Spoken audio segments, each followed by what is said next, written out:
ॐ सोमनाथाय नमः। ॐ मल्लिकार्जुनाय नमः।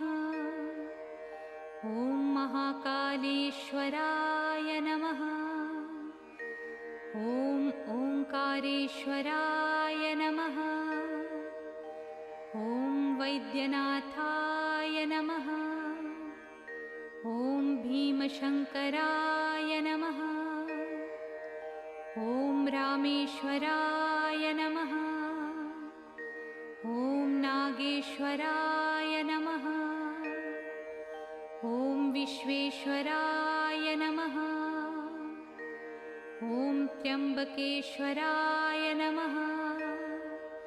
ॐ केदारेश्वराय नमः। ॐ घुस्मेश्वराय नमः।